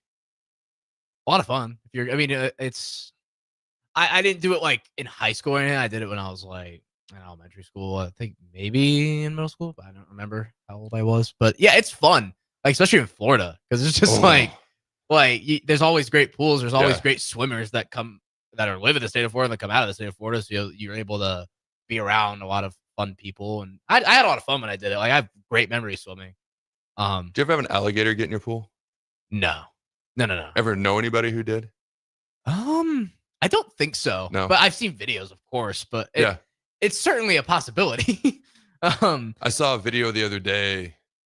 It could have been AI, but it looked real. I think it was real, of an alligator that went to the front door of a house, like straight up climbed up to the doorbell and like with the bottom of its snout rang the doorbell. It was crazy. Yeah, them things wander around. I've definitely seen them. I mean, I've crazy. I've had to stop on the road. Let one cross. Isn't there like Alligator Alley between Tampa and somewhere down there? A place known as Alligator Alley or something? Alligator Alley. I'm trying to think. I mean, alligators are everywhere. Like I live in a big old chain of lakes community. So I mean, I used to be driving to school in the morning. I'd be driving down by the lake and the sun would be coming up. Be super cool. But then I'd see gators kind of trolling along. But yeah, I mean, they're everywhere. If there's a body of water in Florida, the kind of general assumption is that there's gators in probably it. a gator There's in it. probably a gator in it. Don't get in that. Besides like a pool. And it can happen. But like the general assumption, you see a dark body of water, there's probably a gator in it. So I used to go four-wheeling at the dunes of Oregon coast dunes, like Florence, Coos Bay, Winchester Bay. There's actually like swamps around the dunes and spots. Okay. There can't be gators in it, but oh my gosh, did it freak me out. Like the thought of getting in one of those just freaked me. Like it looked like the Everglades, like grass or whatever it was that like came up to my waist. I'm like, I'm not getting in that. And I better not go too far off the side of this gigantic sand dune because I ain't rolling into that thing either. I used to like kind of go around the side of the mountains, side of the dunes and try to swing the back end around and do some things that I probably wouldn't encourage other people to do too often. I only about died 3 times on a 4-wheeler, but here I sit. All right. Andy Jurassic actually just texted me that he was a competitive swimmer for 8 years and he hated it. My brother-in-law used to be a competitive swimmer, actually went, and his dad coached swimming for 20, 30 years, local high school, would call like the gigantic college meets there, was an announcer, and he would get up. There was a local lake there, and there was a public part of the lake, but it wasn't open until like whatever it was, 8 a.m., like 8 a.m. to 8 p.m. Then it was private. He would get up at 4 a.m. and he'd go swim, like put a wetsuit on and everything every morning for like, God, they lived there for 40 years. I think every morning for like 40 years. He might take Sundays off. That was it. Gosh. Unfortunately, he passed away a while ago. He had 25 surgeries, by the way, as a swimmer. How do you have that many surgeries as a swimmer? It's a tough sport, but not impact. I don't know. Maybe I'm missing something. But his son, my brother-in-law, actually went to college as a swimmer. I have very little experience in this. When our kids were born, we tried to get Mark to teach our kids how to swim, and he refused. And that's when he told me, he's like, I don't ever want to swim again. And I was like, oh, okay. He goes, in his words, now, I know people who have swam. It's hard. It's difficult. They love it. Mark's words were, you just stare at a black line the whole time while you go back and forth up and down the pool. You stare at that black line at the bottom of the pool. And he didn't ever want to do anything remotely like that again. And I was like, whoa, I never even thought about it like that. It's interesting when you don't do a sport, the things that you don't think about, the things that can be fun, the things can be challenging, because everything has its pluses and minuses. You never know what it's going to be. So, all right, we got the Josh Pate clip. Now, it's a little bit longer clip because he's laying out a whole scenario. I'm just going to let him talk of how he views the college football playoff and why automatic qualifier, when you have more teams, when you have less teams, automatic qualifier spots are not great because teams are going to automatically qualify that shouldn't be in there. When you got a gigantic field, you got to reinvert how you look at things and why they're actually better and how they place more emphasis on the regular season. Go ahead and roll that. I've heard a lot of you say this. Ironically, those of you pushing against the AQ model have said your reason for pushing back on it is you want teams to have to earn it on the field. Well, so do I. Hey, catch me here. That's why I'm supporting the AQ model. How could that be? What? Are you crazy? That doesn't make any sense. It makes perfect sense. Right now, people look at the AQ model, the concept of the AQ model, and it's a non-starter for them. Why? Well, you should never have a format that guarantees SEC teams are going to have 4 in and Big Ten teams are going to have 4 in. It doesn't guarantee that. It guarantees the conferences are going to have 4 apiece in. It doesn't guarantee any team anything. People are so caught up on that. What it guarantees a conference that they're not realizing individual teams aren't guaranteed anything. And to put rubber to road here, I want to take you to a hypothetical. So let's say Tennessee going into mid-November this year is 9-1. All right, they got 2 games left. Remember, most of us just agreed we want urgency on every regular season game. We want maximum importance on conference races, and we want teams to earn a playoff spot on the field. That's what most of us just agreed on, right? All right, let's say Tennessee's 9-1 at this point in the season. In your 5+11 model, where you suggest to me you got to earn it on the field and where you suggest to me that regular season games matter, Tennessee doesn't have to win another game. Do you realize that? Tennessee, as of November 22nd, 2 games to go in the season, both of them conference games, they're looking at it and saying, we'd love to win both of them. And there would be benefit to us winning them, but we're playing for seeding right now. We know from mid-November on, we're in. Do you understand in the AQ model, where people are so worked up about what the SEC is guaranteed, the teams in the SEC aren't guaranteed anything. Tennessee, if they were 9-1 in mid-November, would probably be in the top 5. You'd have an SEC team in the top 5 that in mid-November is guaranteed nothing. In the format I'm endorsing, at least, they're guaranteed nothing. They go to Florida and lose, they probably drop out of contention for the conference title game, which means from that point on, the best they can hope for is to be active in that play-in Saturday. And so they drop, let's say they go 9-2, and then they beat Vanderbilt. Let's say they go 10-2. What they're probably doing at that point, first Saturday in December, is they're hosting a play-in game at Neyland. South Carolina is going to Neyland. 6 versus 3 or 5 versus 4. But the bottom line is Tennessee knows nothing about what they're guaranteed in that format. In fact, hardly any teams know, even in the Big Ten and the SEC, if you go the AQ model, that they're guaranteed anything. The only guarantee you have, and the only guarantee you should have, is if you're playing in your conference championship game in the SEC or the Big Ten, you know you're going to go to the playoff. That's it. That means as late as the end of November, the number 3 team in the SEC might not make the playoff. The number 3 team in the Big Ten might not make the playoff.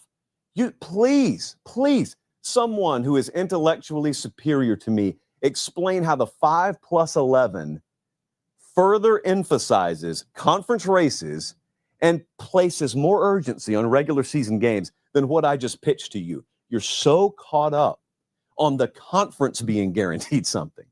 You're so bent out of shape about that. You don't understand that individual teams aren't guaranteed anything.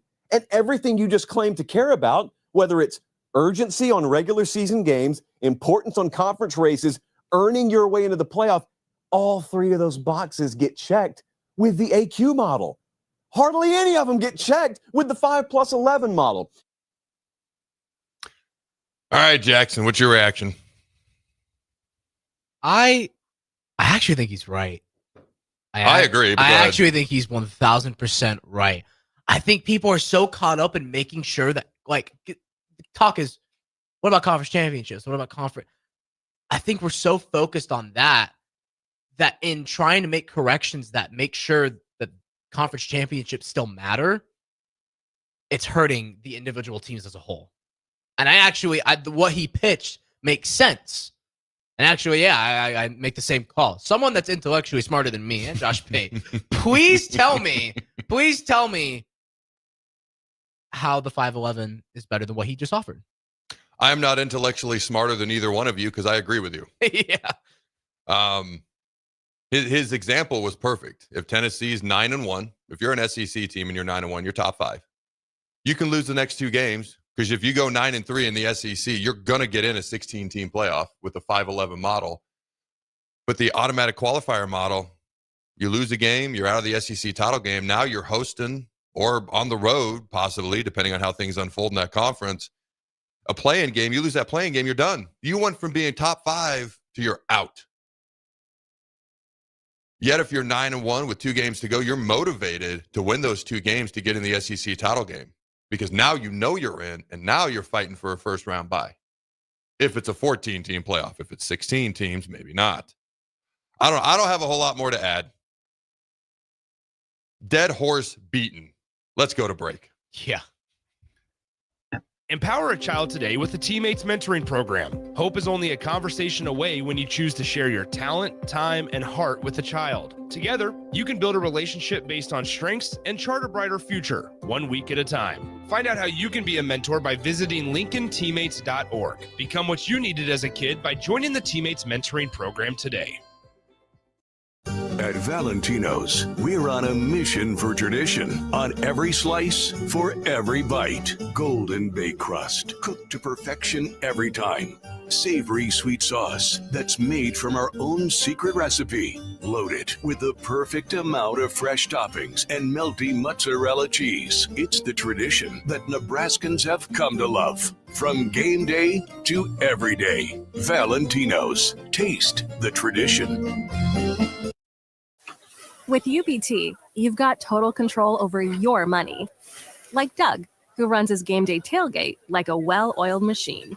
I got burgers, brats, chicken, dogs, plus all the fixins. And with the UBT Go app, I can track my food spending from anywhere. Pro move. They don't call me Grill Sergeant for nothing. No matter your goals, UBT helps you feel good about reaching them. Union Bank and Trust. Member FDIC. Wall-to-Wall Wine and Spirits is your place in North Lincoln to go for all your needs in wine, spirits, and beer. They also have a large variety of cigars in their walk-in humidor, and they have a top-notch walk-in, temperature-controlled high-end wine room. Plus, you can enjoy free samples from their tasting bar. There's only one place to go for all your needs for spirits and cigars. That's Wall-to-Wall Wine and Spirits on North 27th Street in Lincoln.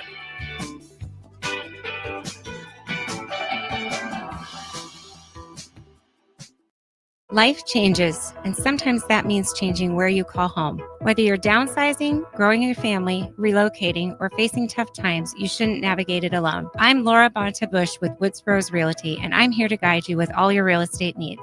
As wife of football coach Bill Bush, I understand the importance of teamwork and making sure you are supported every step of the way with honesty, integrity, and compassion. If you're looking for a game plan to buy or sell your home, text the word HOME to 402-534-1919. That's HOME to 402-534-1919.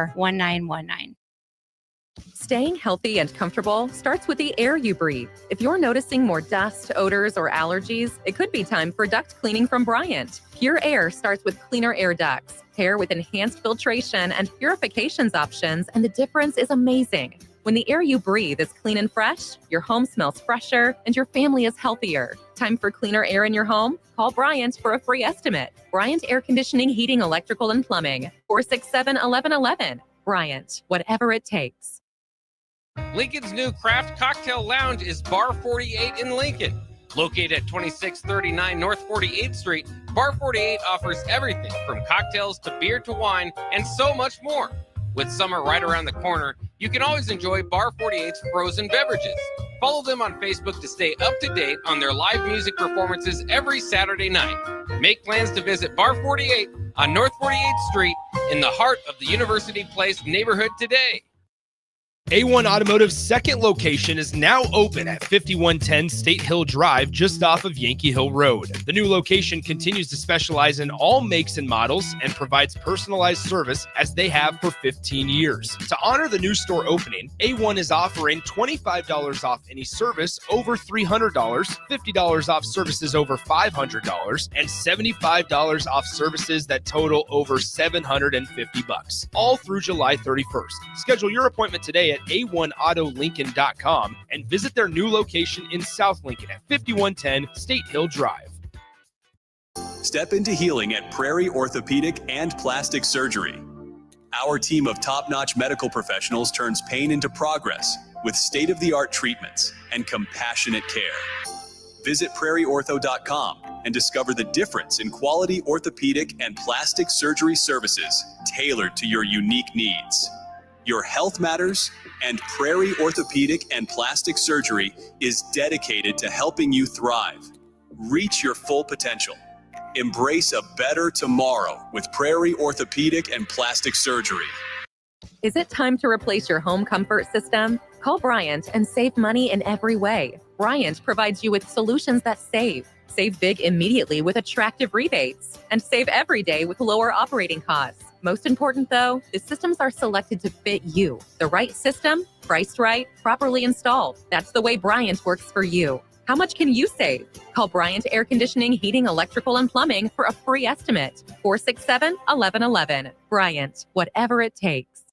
The weekend is here and you and the boys need a place to hang out after your day on the golf course. Lucky for you, that place exists at Liquid Assets Sports Bar and Grill in South Lincoln. The 19th hole at the course is great, but it doesn't have 30 TVs showing all sports with 23 beers on tap. You can enjoy all of that at Liquid Assets, as well as delicious smash burgers, wings, and much more. Don't end your hangout after the golf round ends. Get to Liquid Assets Sports Bar and Grill at 2755 Jamie Lane.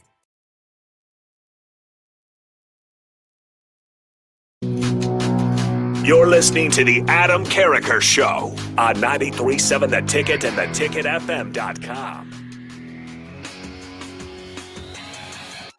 Boom! Welcome back, ladies and gentlemen, to the Adam Carriker Show. All right, Jackson's dad approves of the show. So hi, Jackson's dad. He's been listening, and he chimed in with a textual, I've been told. Alligator Alley is in between Miami and Naples. Okay, so it does exist. I'm not crazy. It exists. Well, I'm crazy, but it does exist. All right. It does exist. I didn't know. I didn't know a whole lot about that. I guess maybe I'm a fake Floridian. I was going to say, are you really from Tampa? Yeah, or come on. You're from Montana, aren't you? Maybe. All right, I appreciate your dad chiming in. Nebraska football. Here's the headline I saw this morning. It wasn't some big-time article, but it was an article.